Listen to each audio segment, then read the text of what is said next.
Hola, bienvenidos a Universidad Crítica, el programa creado y conducido habitualmente por el doctor Avelino Porto. Qué fáciles eran las cosas cuando parecían difíciles. Estamos hablando de la vieja normalidad y ahora hablamos de la nueva normalidad. Ahora hablamos de un mundo en transición, porque aquí no se ha terminado nada, esta es la realidad. Se han abierto fronteras, sí, en la Unión Europea, para aprovechar el turismo, para fomentar la economía. En China ha habido una segunda ola, en Corea del Sur, que parecía que tenía esto controlado, también ha habido una segunda ola. El Reino Unido, por su parte, que apela a un videojuego para que la gente tome la bendita distancia social, para que la gente se comporte como corresponde. Y Argentina, mientras tanto, en una incertidumbre, la incertidumbre que tiene que ver con la economía y, por supuesto, con el avance de los contagios. ¿Llegamos al pico? No, iba a ser en abril, iba a ser en mayo, iba a ser en junio. Bueno, ya transitamos julio y la situación se complica sobre todo en el área metropolitana de Buenos Aires y en el Chaco. Esos son algunos de los temas que tocaremos aquí. Brasil, otro tanto, otro tema preocupante. Estados Unidos, otro tanto, otro tema preocupante. Y no solo en Estados Unidos, preocupante por la pandemia, también por la violencia racial, también por las elecciones, las presidenciales que son en noviembre. Fíjense cuántos temas tenemos para desarrollar en Universidad Crítica luego de estos títulos.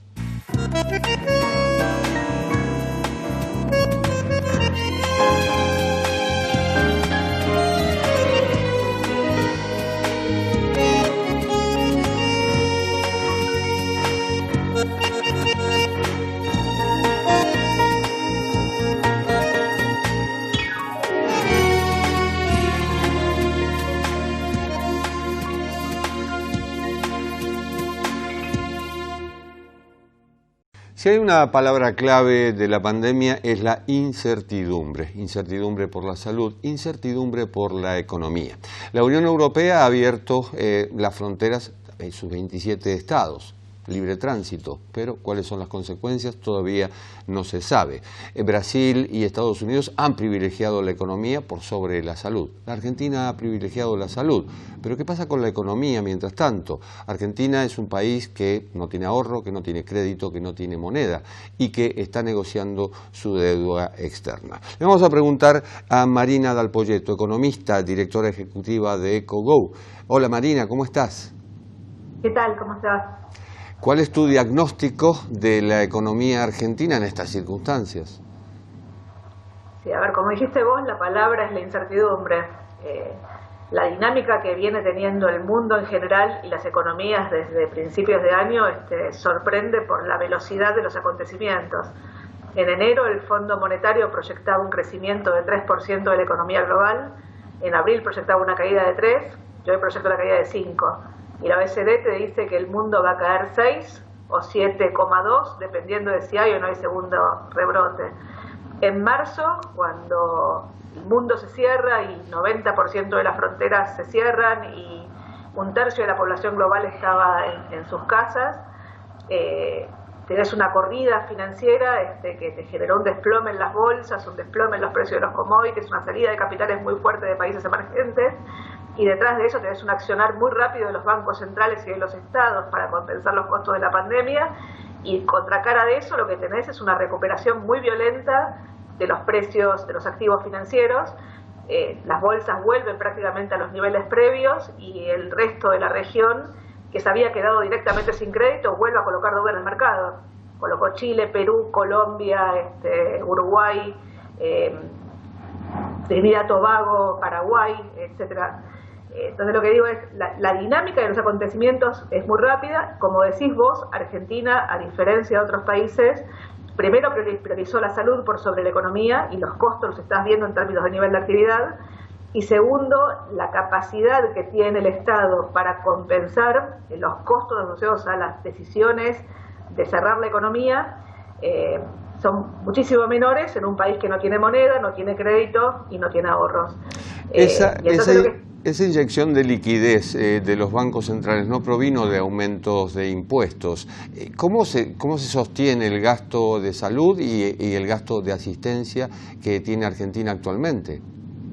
Bueno, en el mundo es con maquinita y deuda, digamos, financiadas en las tasas bajas que genera esa enorme emisión monetaria. En Argentina es maquinita pura, o sea, básicamente es con el Banco Central. Lo que estás viendo es, como contracara de las medidas que fue anunciando el gobierno, el gasto público en los últimos 2 meses, abril y mayo, prácticamente se duplica respecto al año pasado, mientras la recaudación en mayo creció 0. Entonces, con gastos que se duplican y una recaudación que es la misma que tenías el año pasado, lo que tenés es una ampliación gigante del agujero fiscal, y ese aumento en el agujero fiscal lo está financiando con transferencias del Banco Central, utilidades o adelantos transitorios. Para ponerte un número, el año pasado vos tenías prácticamente superávit fiscal o equilibrio fiscal hasta noviembre. El déficit lo tuviste controlado en diciembre y fue medio punto del producto. Este año las proyecciones de déficit fiscal rondan entre 6 y 8 puntos del producto, depende de cuánto se extienda la cuarentena. Cada mes de cuarentena estás agregando cerca de 1 punto al déficit fiscal, y la emisión monetaria, la transferencia de pesos del Banco Central del Tesoro, en febrero fueron 100.000 millones de pesos, en marzo fueron 200.000 millones de pesos, en abril 300.000, en mayo 430.000, en junio fueron cerca de 300.000 millones de pesos, acumulas hasta ahora 1,2 billones de pesos. Esos pesos que estás volcando a la economía, primero el Banco Central intentó darle una segunda vuelta vía crédito.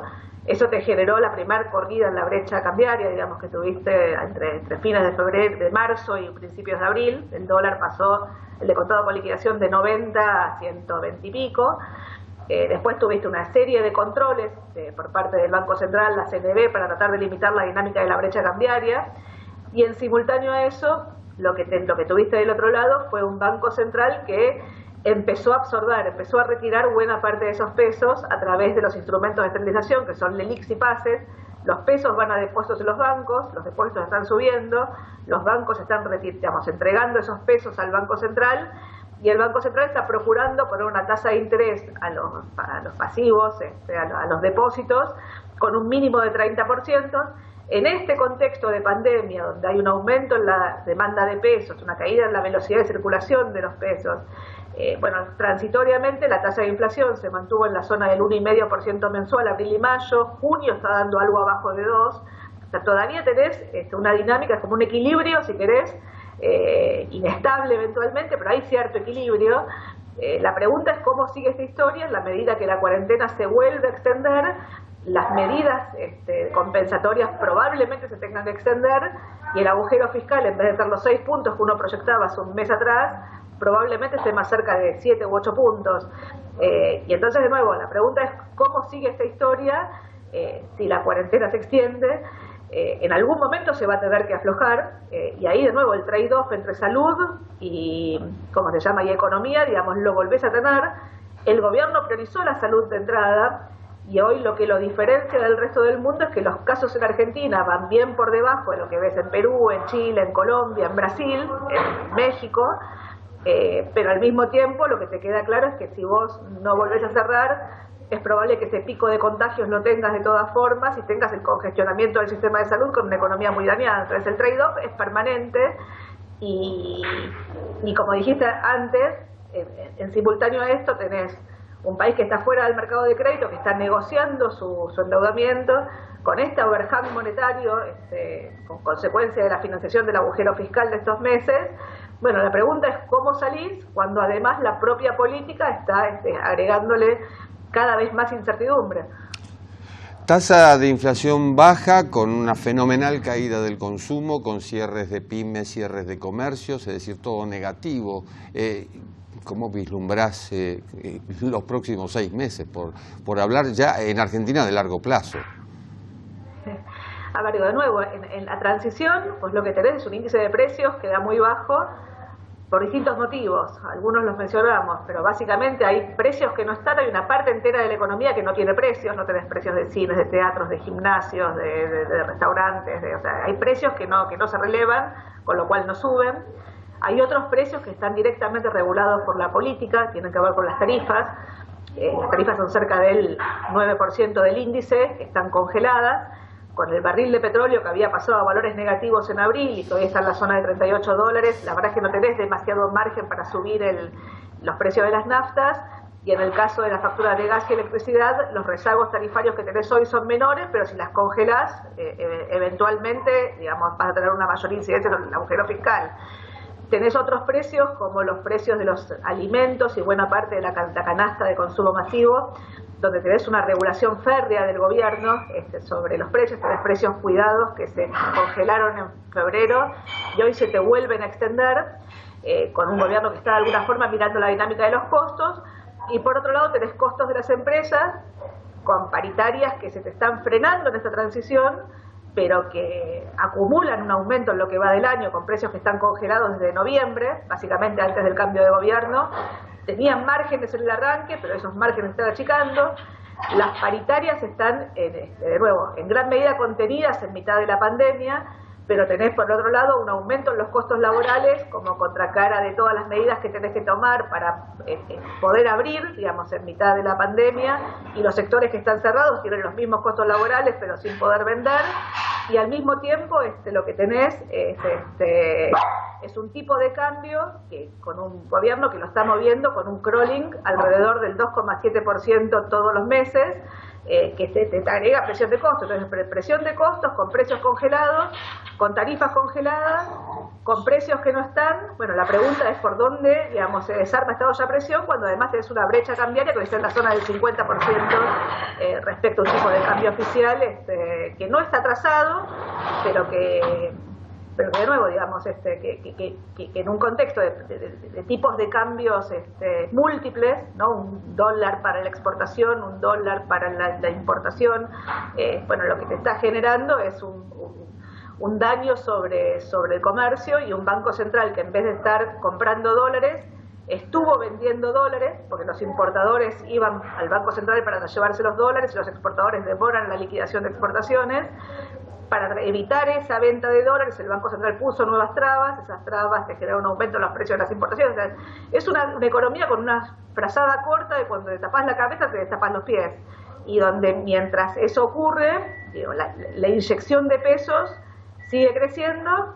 La pregunta es cuál es el horizonte de estabilización de cara fundamentalmente al año que viene, que además es un año electoral, y ahí, digo, si querés, hay tres cosas para mirar. Una es cómo termina la historia de la deuda.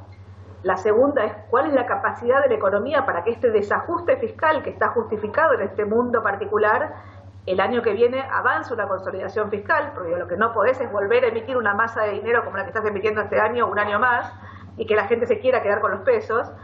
Y la tercera fundamentalmente es cómo descomprimir los vencimientos del Fondo Monetario que arrancan justo un mes antes de las elecciones de octubre del año que viene.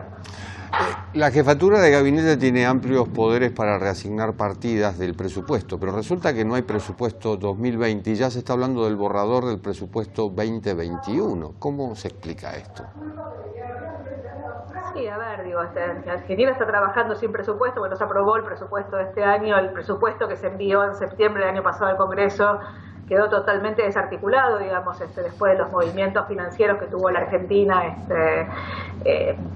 pospaso. El presupuesto se mandó el 15 de septiembre, pero se había armado antes del resultado de las PASO. Entonces, digo, la verdad que estás medio a tientas. Digo, no es el único caso, digamos. Yo qué sé, ayer escuchaba que España hace 4 años que está sin presupuesto. O sea, no es lo lógico, digamos. Lo lógico es que haya una definición, digamos, de política económica que sea consensuada con el Congreso, digamos, en qué gasta el país, cómo gasta el país y demás. Ahora, aún, digamos, si el Congreso hubiera aprobado el presupuesto, la dinámica de la pandemia te llevó puesto. O sea, las proyecciones de recaudación que estaban originalmente no tienen nada que ver con la proyección de recaudación que tenés parada hoy, con ingresos que prácticamente no crecen en términos nominales, y las proyecciones de gasto tampoco. O sea, en el presupuesto original no estaban puestos los ATPs, no estaba puesto el IFE, no estaba puesto el Plan contra el Hambre, no estaban puestos todos estos programas que, de nuevo, transitoriamente, a priori son todos transitorios, digamos, mientras la economía está transitando los costos de la pandemia y de la cuarentena para contener la pandemia, pero bueno, lo que empezás a escuchar son contradicciones respecto a la sostenibilidad de estos programas. Entonces, por ejemplo, el gobierno dice, los ATPs no se van a seguir pagando en el interior del país, donde la economía ya está en fase 4 o entrando a 5. Atrás de eso vienen los gobernadores pidiendo que se sostengan los ATPs. El IFE, que es este ingreso de emergencia de 10.000 pesos que se le pagaron a 9 millones de personas, iba a ser un programa mensual.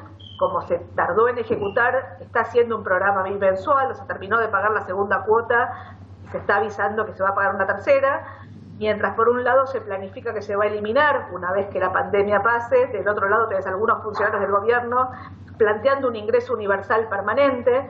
La verdad que el IFE, el monto del IFE son 2/3 partes de una jubilación mínima, y hoy tenés 9 millones de personas que lo cobren, aún cortando una tercera parte, o sea, 3 millones de personas.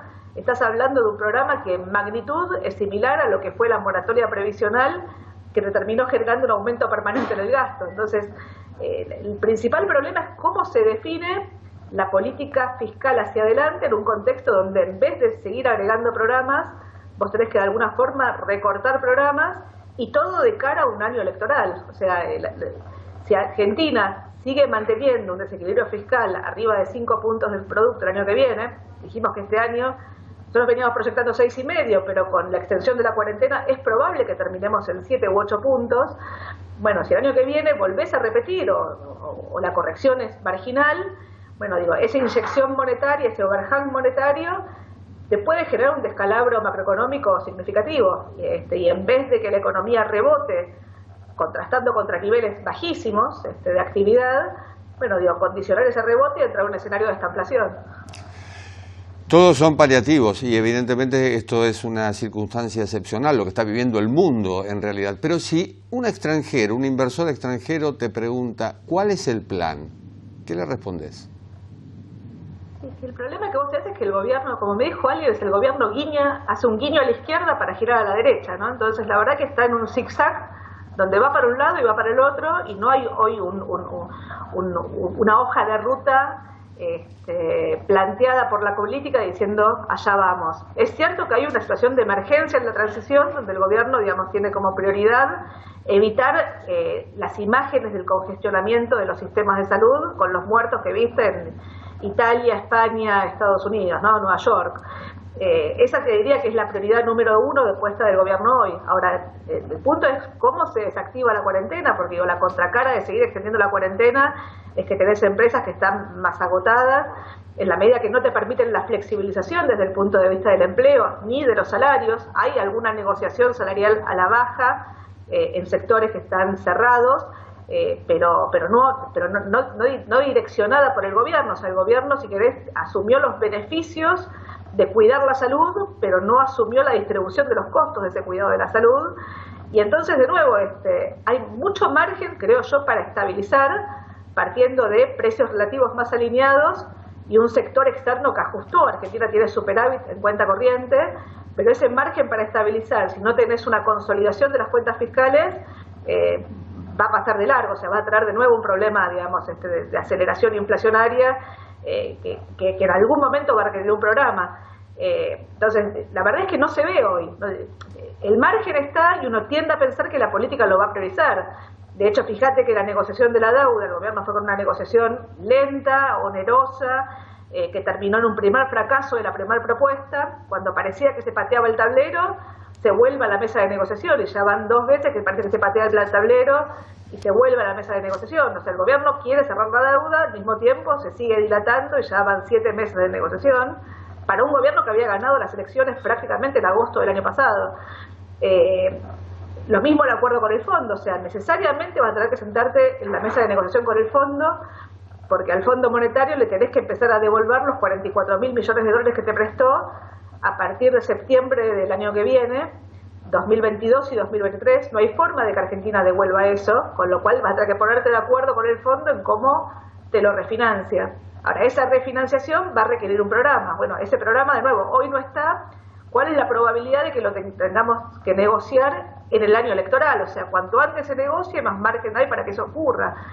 Y lo tercero es, de nuevo, cómo nos ponemos de acuerdo con la consolidación fiscal. O sea, cuando lo que tenés son demandas infinitas de más gasto, que además están justificadas en un contexto totalmente inédito de destrucción de empresas. O sea, donde no podés permitir que las empresas sigan asumiendo los mismos costos cuando están cerradas. Cuando estás obligando a una empresa a cerrar y la estás obligando a pagar los costos, bueno, un mes puede ser, 2 meses, 3 meses, ¿hasta dónde llega esta historia? las medidas compensatorias del gobierno lógicamente son más chicas que las que estás viendo en el resto del mundo, de nuevo, porque no te des espalda para hacer política contracíclica. Y la política contracíclica en CES quiere como contracar esta emisión de pesos que transitoriamente los costos están siendo atenuados porque la brecha la brecha cambiaria la estás bajando, digamos, si querés, a los martillazos, pero que no luce que ese esquema se sostenga en el tiempo, sino tenés un ordenamiento macroeconómico detrás, y el ordenamiento macroeconómico requiere sí o sí un ordenamiento de la política. O sea, es difícil pensar un ordenamiento de la macroeconomía sin un ordenamiento de la política, y el ordenamiento de la política requiere liderazgos que hoy parecen más centrados en buscar, si querés, un ordenamiento dentro de un espacio dentro de la propia coalición de gobierno, que un liderazgo para, bueno, sacar al país de una situación particularmente compleja. Y la palabra sigue siendo incertidumbre. Marina, muchísimas gracias. No, gracias por la invitación. Un gusto. Pausa, volvemos.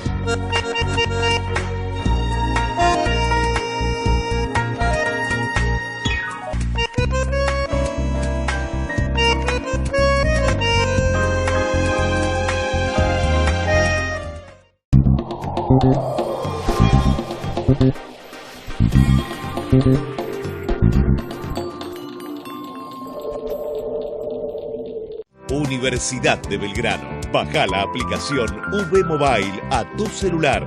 Cultura, educación, conferencias, doble diploma. Elegí lo que te gusta.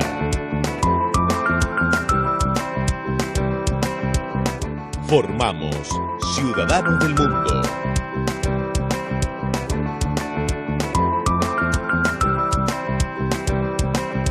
Universidad de Belgrano. www.uv.edu.ar.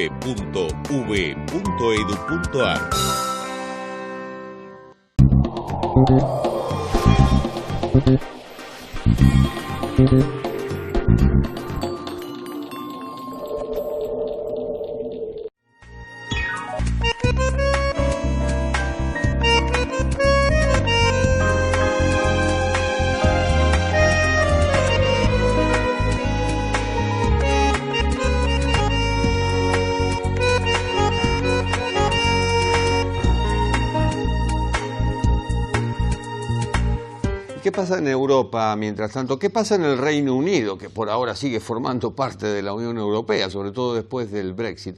Bueno, en realidad cada país adoptó su propia política, aplicó su propia metodología para llevar adelante estos tiempos de crisis, estos tiempos de pandemia. Pero el Reino Unido tiene una situación muy particular y de eso vamos a hablar justamente con Carlos Lauría. Carlos Lauría es argentino, es responsable del programa de periodismo de la Open Society, fue durante 15 años quien estuvo a cargo del área de las Américas y de otras regiones del Comité de Protección para los Periodistas, el CPJ, con sede en Nueva York, y es uno de los finalistas para ser relator especial para la libertad de expresión de las Américas, cargo que depende de la Organización de los Estados Americanos. Carlos Lauría, en Londres, ¿cómo estás?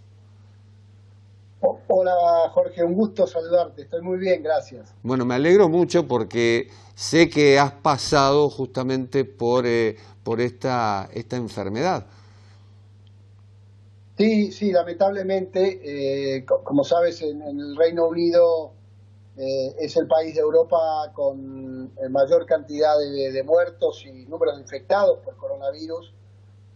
Fundamentalmente porque, al igual que en Estados Unidos, en el Reino Unido, no sé si por una cuestión del excepcionalismo británico o cuál fue la razón, la respuesta del gobierno llegó tarde y muy defectuosa.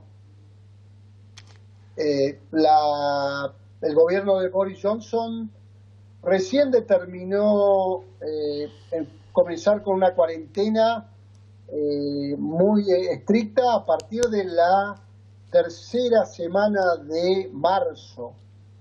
Hasta entonces, la idea del gobierno británico, del Reino Unido, consistía, a partir del consejo y la recomendación de algunos científicos, a cargo de llevar adelante el tema de cómo enfrentar la pandemia, tenían la idea de construir lo que se dio a llamar, habrás escuchado, Jorge, herd immunity, o una suerte de inmunidad colectiva. Pero luego llegó un informe que generó muchísima preocupación, tanto en el Reino Unido como en los Estados Unidos, producido por el Imperial College, que hablaba de unos números muy altos en cuestión de muertes y posibilidades de infectados, de no adoptarse medidas muy fuertes en materia de cuarentena, distanciamiento social, ¿verdad? Y fue entonces cuando el gobierno, ya muy tarde, decidió el cierre de los negocios, los bares, los pubs, los gimnasios, las peluquerías y las escuelas sobre todo. El gobierno sentía que el cierre de las escuelas, sobre todo para los que significa como motor de la economía, iba a tener un impacto muy fuerte, y lo decidió muy tarde. 9 millones de personas usan el transporte público en el Reino Unido, en Londres en particular, un sistema de transporte público que es muy vasto, una red muy vasta, pero también muy congestionada, y que significa que hasta muy tarde, ya cuando el virus ya tenía lo que se llama, distribución comunitaria, todavía había muchísima gente transportándose, usando transporte público. Y esto generó obviamente un pico de infección altísimo, que alcanzó, digamos, un récord muy triste en Europa, ¿no? Y el propio, como vos sabés, el propio Boris Johnson estuvo muy grave, y algunos de sus principales integrantes del gabinete, ¿no? En tu caso, ¿cuáles fueron los síntomas? Yo lo contagié, lo tuve el virus casi seguro, no pude corroborarlo con un análisis porque no había disponible hasta hace poco tiempo, pero bueno, tuve algunos de los síntomas clave como los dolores de cuerpo y la pérdida del olfato, que son algunos de los síntomas claves del virus, ¿verdad? ¿Y cómo te recuperaste? No, me recuperé bien. Me costó un par de semanas, por lo menos, volver a tener el mismo nivel de energía y todo, pero no necesité de hospitalización, no tuve fiebre, no tuve tampoco, no me faltó la respiración, así que, digamos, dentro de todo, fui uno de las personas que tenía una buena condición de salud, y entonces no pasó a mayores, ¿verdad? Así que estoy totalmente recuperado. Es decir, ¿no necesitaste tomar medicamentos? No medicamentos, pero sí digamos, el medicamento que tomé para el dolor de cuerpo, ¿no? Porque fueron muy fuertes los dolores musculares. Viviste 15 años en Estados Unidos, como decíamos antes. De hecho, sos ciudadano norteamericano también, además de, haber nacido en Argentina. ¿Cómo ves la otra orilla? Es decir, ¿cómo ves Estados Unidos en este momento, epicentro de la pandemia mundial? Bueno, evidentemente la respuesta de la administración del presidente Trump ante la pandemia ha sido caótica, ha sido absolutamente deficitaria, ha dejado en evidencia la descoordinación casi absoluta que existe entre el gobierno federal y los estados. Hoy hay una administración que niega incluso que el virus se esté expandiendo de forma y propagando de forma masiva, como está ocurriendo al día de hoy con estados. Creo que hoy leía 10 estados donde hay miles y miles de infectados por día, ¿verdad? Digamos, una negación por parte del presidente de los Estados Unidos, por ejemplo, al uso de máscaras, que se ha convertido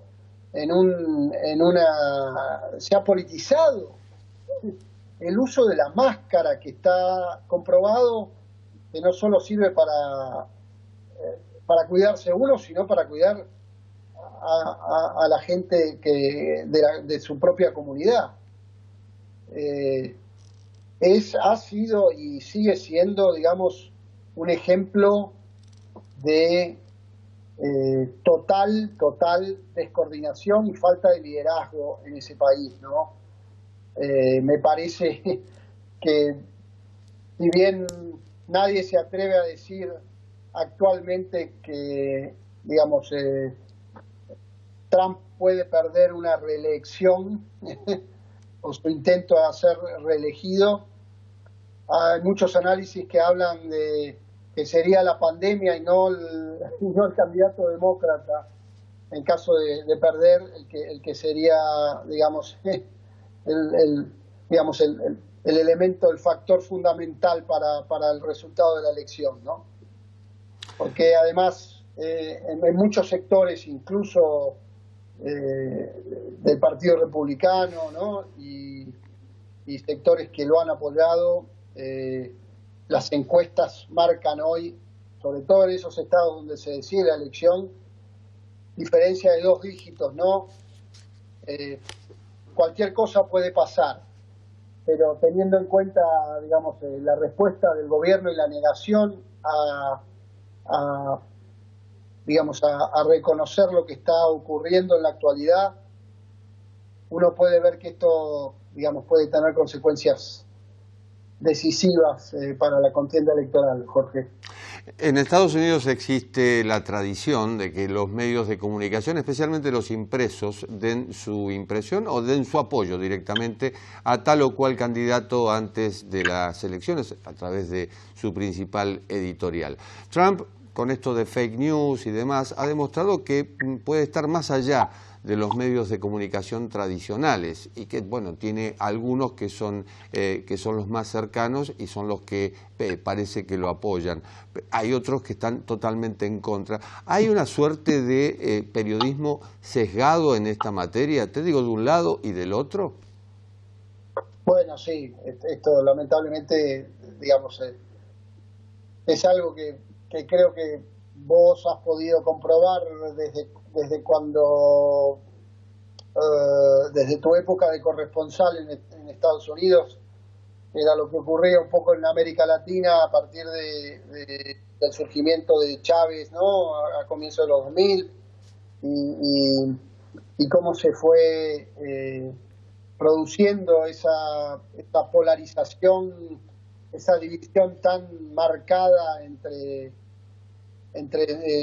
los sectores, ¿no? En Estados Unidos vive hoy una polarización muy, pero muy aguda, muy marcada, y si uno ve, digamos, es fácil comprobarlo a partir de los medios. Si uno ve, por ejemplo, la CNN o Fox News, claramente puede ver 2 países distintos, ¿no? 2 países que tal vez no tengan nada que ver uno con el otro. Y lo mismo puede decirse si uno lee el New York Times o el Washington Post, o sigue a Breitbart, por ejemplo, ¿no? Que es la publicación de derecha casi extrema que apoya las políticas del presidente Trump. Lamentablemente esto deja en el medio a mucha gente, ¿no? Y produce obviamente una situación de división que es perniciosa, perjudicial para la sociedad, sin ninguna duda. Hay un doble rasero, pero también hay una epidemia, que es la epidemia de infodemia, es decir, los bulos, y sobre todo los que tienen que ver con el coronavirus. ¿Cómo se combate? ¿Cómo se hace justamente para separar lo que es bueno de lo que es malo? Mira, Jorge, yo creo que este fenómeno de las noticias falsas o la llamada fake news, como vos bien sabés, es un fenómeno que viene de larga data, no es un fenómeno actual, ¿no? La cuestión hoy, a mi juicio, está vinculada a la velocidad con la que circulan las noticias falsas. Por un lado, por el avance de la tecnología, y por otro, por el poder masivo de las redes sociales. A mí me gusta hablar como tratar de evitar hablar de fake news, y desde la academia y algunos organismos internacionales, incluyendo la Relatoría de Libertad de Expresión, se ha definido a la desinformación, ¿no?, como la difusión masiva de información falsa que circula a sabiendas de su falsedad y con la intención de engañar al público, ¿no?, al menos a un sector del público. Y sin duda esto representa un verdadero problema para la libertad de expresión, pero también para la democracia, Jorge. Hemos visto ya en la región que hay gobiernos autoritarios que apelan al supuesto delito de publicación de noticias falsas para suprimir la crítica legítima. Y creo que ayer el Senado de Brasil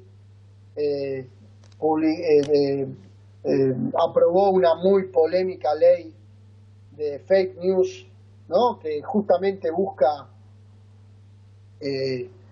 suprimirla y censurar la crítica legítima, ¿no? Pero también lo hemos visto, si bien no hay evidencia fáctica sobre cuál es la influencia de la desinformación en los procesos electorales, sí hay muchas investigaciones periodísticas que hablan de que ha tenido una influencia, tanto en la elección de Trump como en la elección de Bolsonaro, ¿verdad?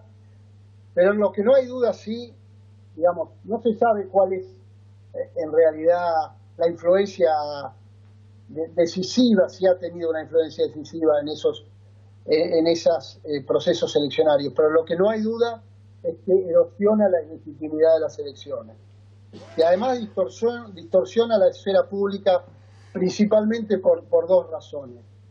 Por un lado, empobrece el debate, y por otro, puede deslegitimar no solo el resultado, sino el propio acto electoral, ¿no? Y siempre deja la sospecha. Sí, la otra cuestión importante sobre este tema, Jorge, es debe regularse, no debe regularse, ¿verdad?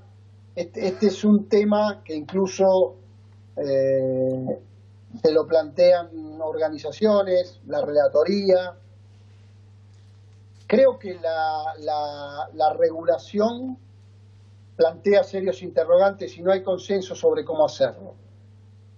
A mí me parece que lo más importante de todo esto pasa por poder limitar el impacto nocivo que genera la desinformación, ¿no? Yo creo que hay distintas medidas que se pueden adoptar para de alguna manera restringir el impacto nocivo que tiene en la libertad de expresión y la democracia, ¿no? Y algunas de esas cosas parten por la promoción de la verificación y el chequeo de noticias, ¿no? Justamente potenciar el trabajo de la prensa para denunciar este fenómeno y la promoción del periodismo de investigación, ¿no? La investigación para ver quién está detrás de la desinformación, cómo se financia, ¿cierto? Porque está claro que la propagación deliberada de desinformación no tiene un origen identificado. Es producida por empresas o individuos por razones políticas o por rédito económico, que se amparan en el anonimato, protegidos por el derecho a la libertad de expresión para generar este clima, ¿no?, de intoxicación del debate público, sin duda. Hoy cualquiera que tiene una cuenta de Twitter se considera periodista, pero la verdad es que la mejor ley de prensa es la que no existe. Carlos, muchísimas gracias. No, gracias a vos, Jorge, ha sido un placer, un gusto, muchas gracias. Encantado, un gusto. Pausa, volvemos.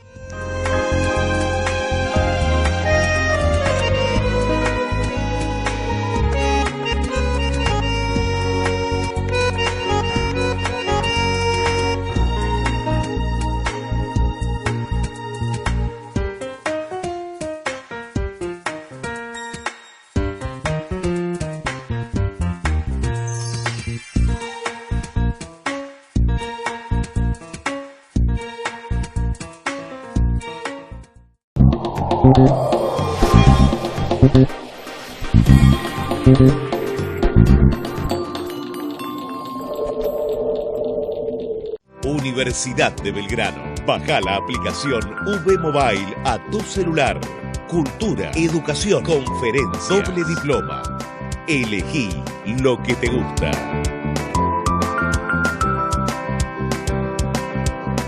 Formamos ciudadanos del mundo.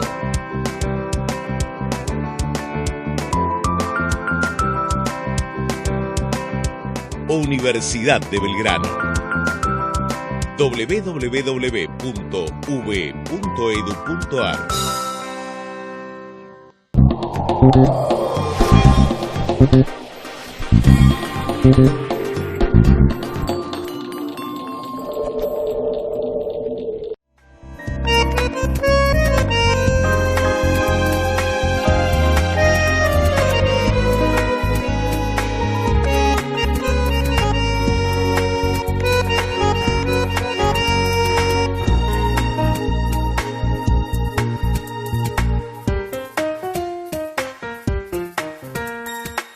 Decíamos al comienzo del programa qué fáciles eran las cosas cuando parecían difíciles. La frase no es mía, la frase es de Nicolás José Isola, que es filósofo, es doctor en ciencias sociales, es coach ejecutivo y está en este momento en San Pablo, en Brasil, y tengo el gusto de saludarlo. Hola, Nicolás.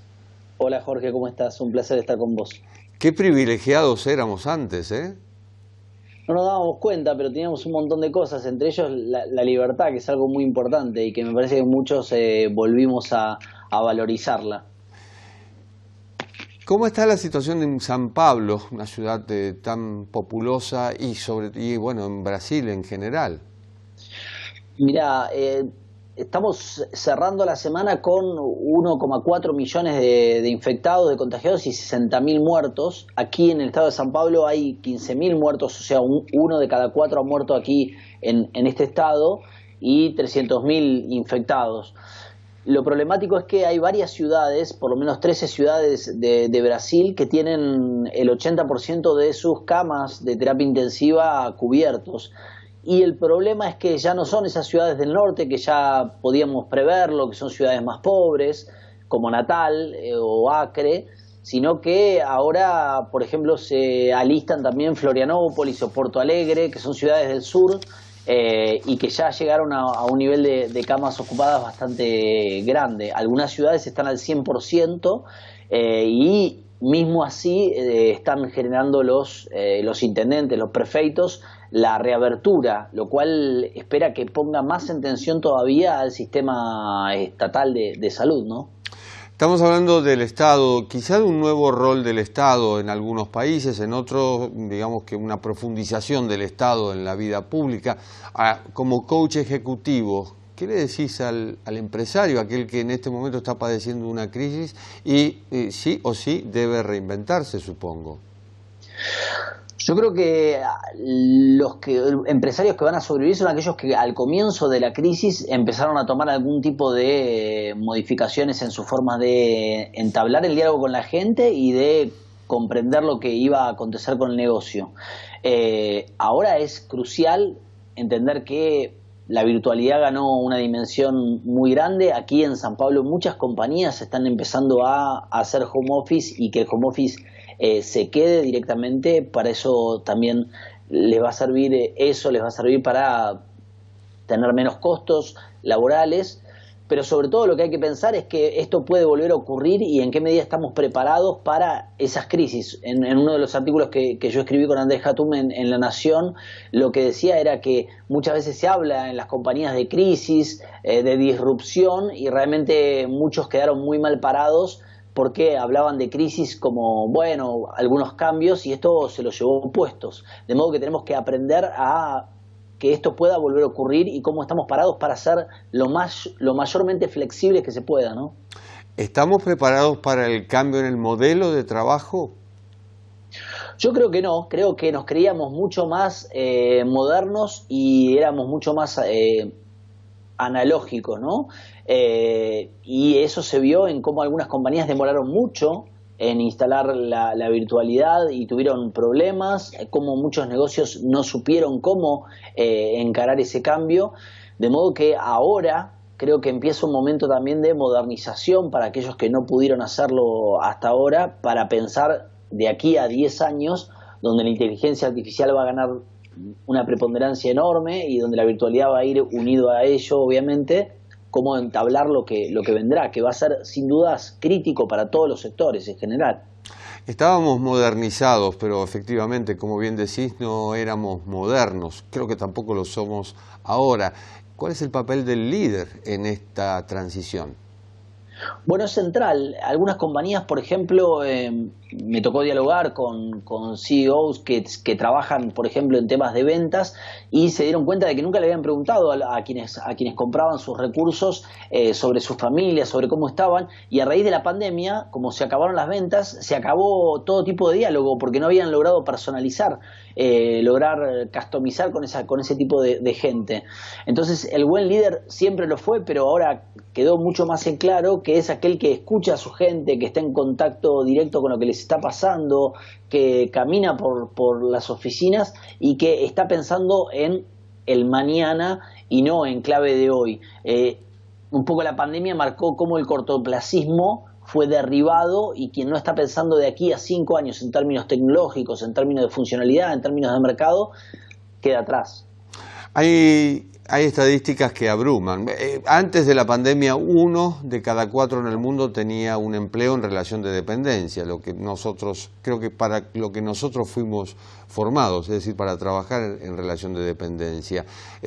Durante la pandemia han aparecido emprendedores, pero no todos tienen esa capacidad de digamos, lanzar un nuevo proyecto y que tenga éxito, por supuesto. ¿Cómo ves el futuro a corto plazo?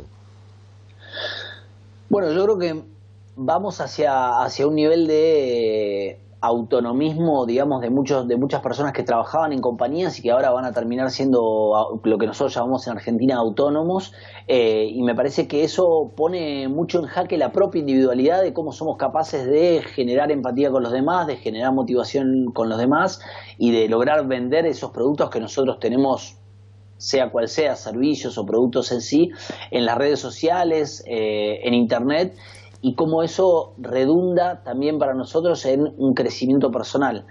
Todo eso es un hecho muy complejo para el cual mucha gente no estaba preparada, porque trabajaba hacía muchos años, algunas décadas, en compañías donde sentían que recibían su salario comúnmente todos los 5 de cada mes, y hoy eso genera un esfuerzo muy grande, y mucha gente a eso le genera a veces incluso depresión, porque ahora dependen mucho de sí mismos, y eso es algo muy, muy complicado de generar. Yo lo que recomiendo en eso, yo estoy lejos de aquellos coaches que se transforman en una especie de porristas de tú puedes.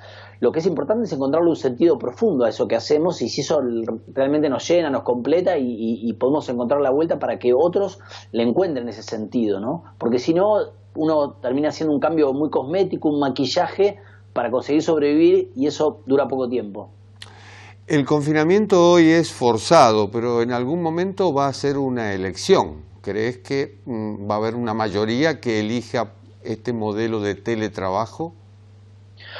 Yo creo que tiene muchas cosas positivas en términos de, por ejemplo, no perder tanto tiempo en los viajes de mañana y de tarde, tiene muchas cosas positivas en términos de aquellas personas que pueden almorzar con su familia, pero también tiene una cuestión compleja a nivel psicológico, que es no tener otro espacio, que es un espacio de socialización diferente, donde hay intersubjetividad corporal.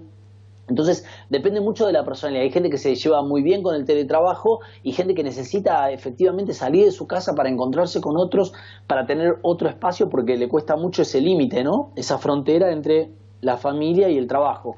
De modo que depende mucho de cada sujeto, y las compañías también tendrán que abocarse a eso, a cuidar a las personas, porque no es simplemente decirle, bueno, ahora teletrabajás y punto, sino que eso puede traer colaterales complejos.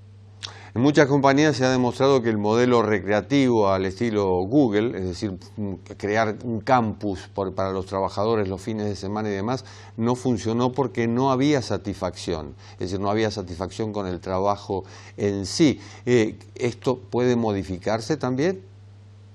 Yo creo que todo puede modificarse, porque tenemos que estar pensando que de aquí a 20 años el trabajo va a ser otra cosa de lo que conocemos hoy. Entonces es un buen momento la pandemia nos puso en un buen momento de ensayo, ¿no? Pero insisto en esto, me parece que depende mucho de cómo la cultura de la organización genera esos espacios. No es simplemente somos una compañía lúdica y acá nos divertimos y con eso alcanza. Hay que ver cuáles son esos sujetos, qué están pidiendo, ¿no? No basta con ponerles media horita de mindfulness, de meditación a la mañana y después seguir explotándolos. Hay que buscar una integralidad del sujeto y darle un sentido a esas personas para que se sientan que están haciendo un trabajo más humanizante y que produce sentido para otros. ¿Y qué me decís de la formación? ¿Los programas de estudio están adaptados a estas circunstancias? Yo creo que hace falta mucho mayor estudio de casos, como hace, por ejemplo, el MBA de la DITELA, para poder tener a los alumnos en situación frente a este tipo de disrupciones que pueden ocurrir. Cada vez más tenemos que ir a ayudar a quienes están en escuela de formación a que vivan este tipo de crisis y lo puedan sentir en la piel y sientan esa tensión, porque si no es una especie de cosmética educativa que cuando se llega al campo de trabajo no hay herramientas para pensar. Cuando te asomás por la ventana en San Pablo, ¿qué paisaje urbano ves? Bueno, en San Pablo se ha pedido que la gente haga cuarentena, pero mucha gente no lo ha cumplido, o lo cumple pero medianamente, digamos. Los bares y los restaurantes están cerrados, y yo lo que veo es mucho cansancio, sobre todo de los empleados informales, que aquí son una cantidad enorme, y que son gente que no tiene dónde ir a buscar ese pan. Digo, la persona que vendía choclo, que aquí es muy común a la salida del metro, ahora no tiene cómo ganar ese dinero. Entonces me parece que hay toda una parte de la población que ya estaba en una informalidad, que hoy está en una situación extremadamente crítica, ¿no? Se ha dado una puja entre el gobernador y los gobernadores en realidad y Bolsonaro con lo de la gripecita, y en el medio una cantidad enorme de cambios de gabinete, sobre todo el Ministerio de Salud, el Ministro de Educación, que no llegó ni siquiera a asumir en los últimos días. ¿Es realmente caótico este gobierno? Hay un desmanejo muy grande. En lo económico se han hecho cosas muy bien, infelizmente lo agarró la pandemia en medio de ese intento de reordenar la economía, pero ha habido manejos, sí, muy espurios. Esto del ministro de Educación es tremendo, inventar que no solo que era doctor en la Universidad Nacional de Rosario, sino después que había hecho un postdoctorado en Alemania, o sea, un doble invento innecesario, aparte de antiético, ¿no? Bueno, y tenemos la renuncia del Sergio Moro, del ministro de Justicia, que era una gran credencial moral, si se quiere, del gobierno. El único bastión, te diría, Jorge, que le queda a este gobierno es su ministro de Economía, que muchos dicen, bueno, ¿por qué resiste, no? ¿Por qué resiste en esta situación? El otro día se lo veía en una imagen, en una de las típicas call que hace por Facebook Bolsonaro, con una persona atrás tocando un bandoneón, y se lo veía extremadamente incómodo a Paulo Guedes, el ministro de Economía. Pero es un gobierno en clara minoría, eso es evidente, y los medios se le han puesto claramente en contra. Y aquello que iba a ser una gripecita terminó en pandemia. Nicolás, muchísimas gracias. Un placer, Jorge, a tu disposición. Un gusto. Y cumplimos por hoy. Nos despedimos hasta la próxima. Gracias, chao.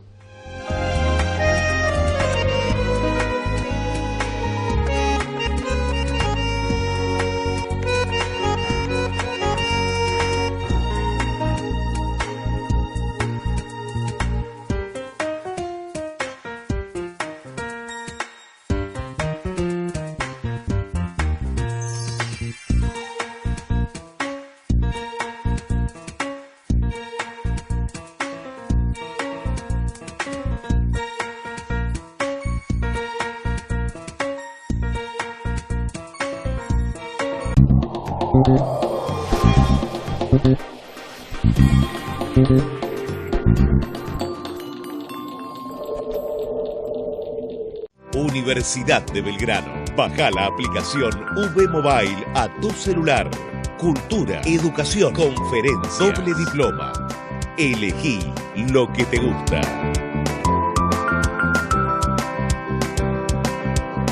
Formamos ciudadanos del mundo.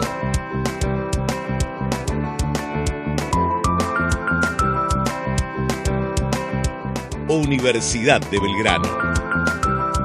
www.uv.edu.ar